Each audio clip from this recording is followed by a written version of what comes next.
My project is on the effects of toxicity on win rate for League of Legends games and redesigning the behavioral system prosocially. So first, what is League of Legends? Video game. Big video game, huge video game, 130 million players annually to 160 million.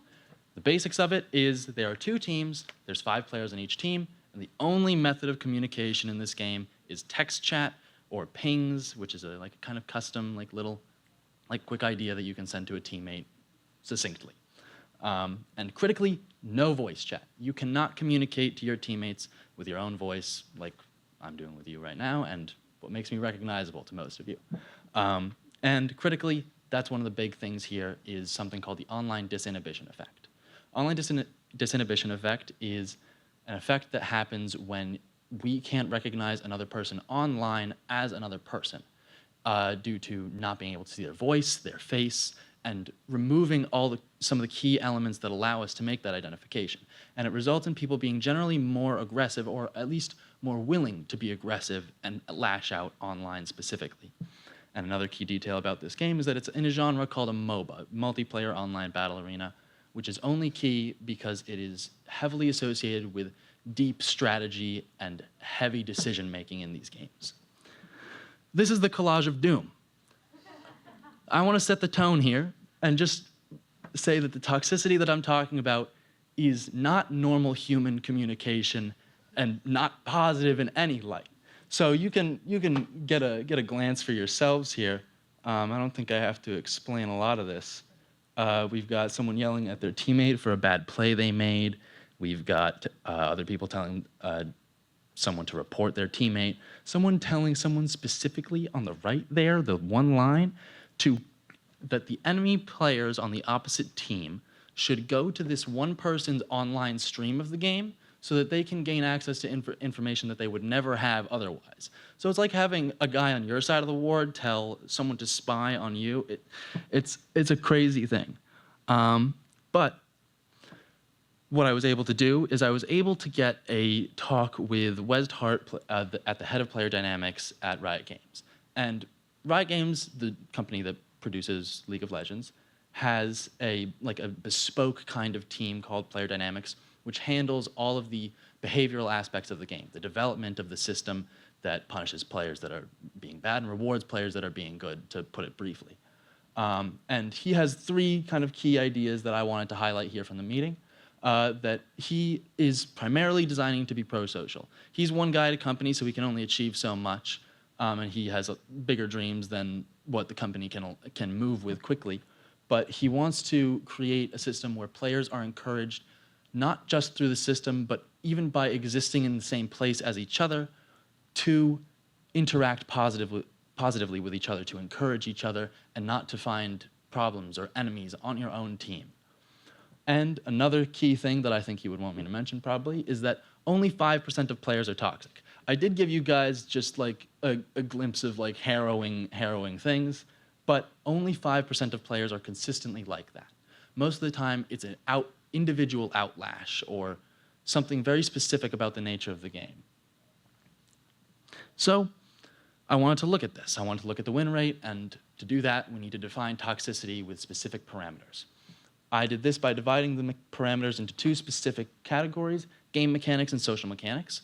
Game mechanics are things that only exist within the game by the game's inherent existence, of stealing imaginary gold from your teammates, stealing other resources, simply leaving the game, or intentionally throwing by running into the enemy team and dying when you should not be doing that.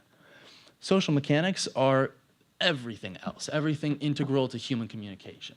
Criticizing your teammates, personal attacks, aggression threats, which get very serious, and conspiring with the enemy team, demanding to surrender, badgering teammates, which are those pings that I was telling you guys about earlier. You throw a bunch of them at a teammate really quick, and it generally gets people pretty upset.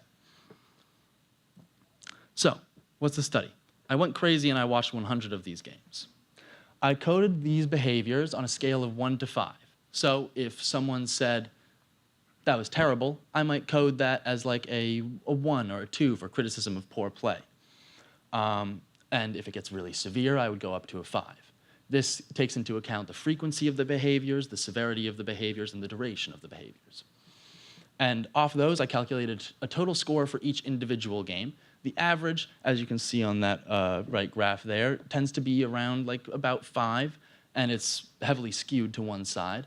But I wanted to test if there was a relationship between the higher toxicity scores and winning and losing the game.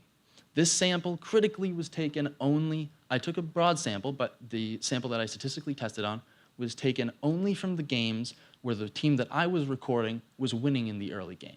What I wanted to do with that is remove any kind of like early loss as a confounding variable from muddling my results, because if a team was losing early, then that potentially could beget more toxicity in the early game and create some noise in my data.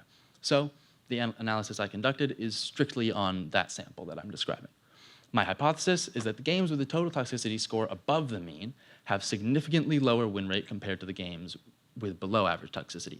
And the inverse of that, it should hopefully also be true, that games with toxicity scores below the mean should have a significantly higher win rate. So, the results. Games with total toxicity scores above the mean have a significantly lower win rate. And that just means that it's an effective analysis and that the results that I found are generally acceptable to be true. But when I say significant, I also mean it in the just huge sense of 20% of the games where people were more than average toxic, they won. Only a 20% chance, 1 in 5. And then compared to below average toxicity, 86%. If your team held it together and you guys were mentally strong enough, you generally seem to persevere. Trouble with this is that this doesn't establish directionality. We can't say which comes first. We can't say that the toxic behavior causes the losing or that the losing causes the toxic behavior. But I want to slightly skew it in the favor of toxic behavior causing losing the game because of the specific sample that I decided to take, and because of something called hot cognition.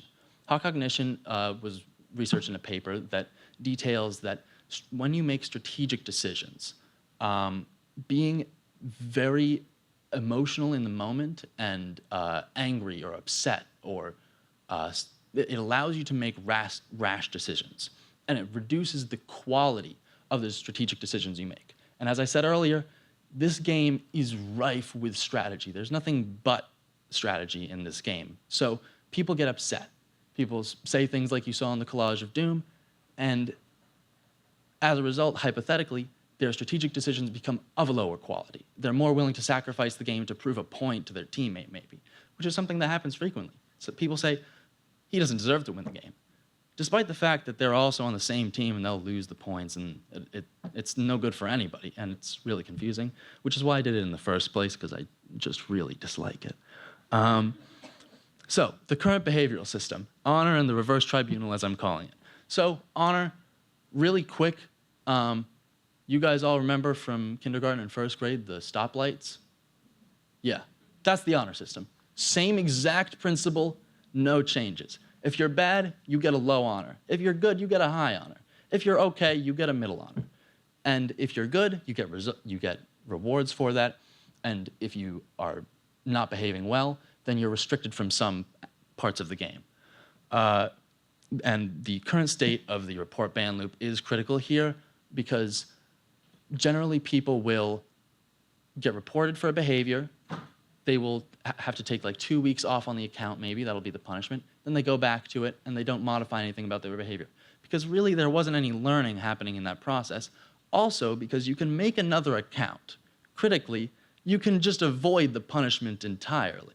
You can get banned, say, well, and make a new Gmail account and then sign up for a new account, and you're back to what you were doing in the first place. So what do we do about it? The reverse tribunal. And initially, League of Legends had a system for honor for reports called the tribunal. The tribunal was basically like a voluntary jury system for these report cases.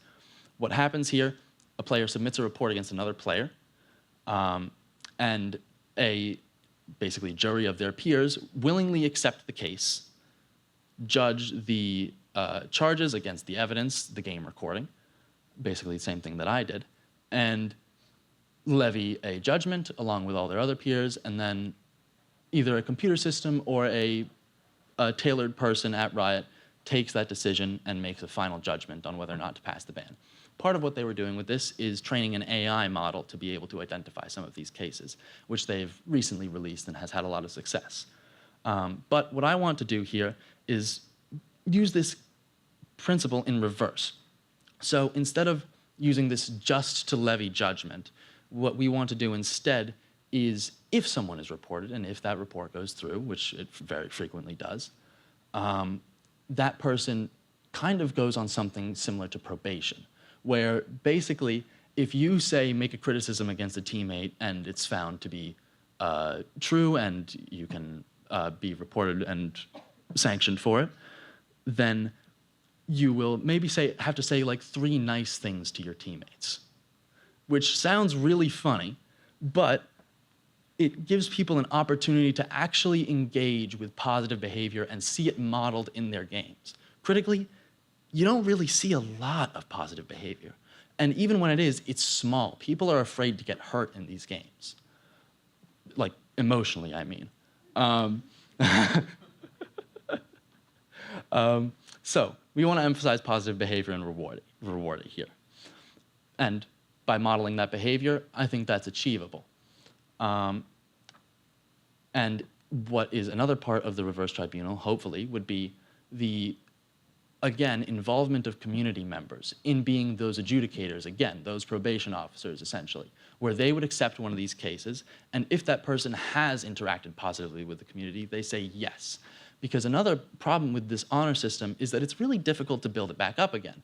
It's difficult to destroy your reputation and then find the courage to build all the way back up. Because what if you just destroy it again? It's difficult to have sympathy for someone who says really terrible things, but it's a tough thing for everyone involved. And involving the community to see the decisions that other people make and levy a new opinion on whether or not they're being positive in the community, and then restoring that honor level should hopefully give people the incentive to also stay on one account. We can avoid the alternate account making and have one account where a person is drawn to it because the reward is visible and because the penalties are not so harsh as to completely destroy any motivation to climb back up the ladder again. What I also hope to do is have a skin reward kind of idea where you, after a certain amount of judgments that you make on this system, then you have the option to get a cosmetic, and which are generally bought with in-game currency and real money, but through some avenues, they are handed out to players. And I think this would be a very, very worthy use of one of them. And thank you very much. Any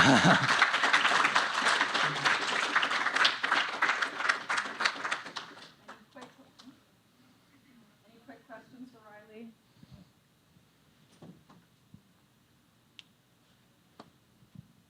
Well, we're all good. All right, great job, Reilly. Thank you.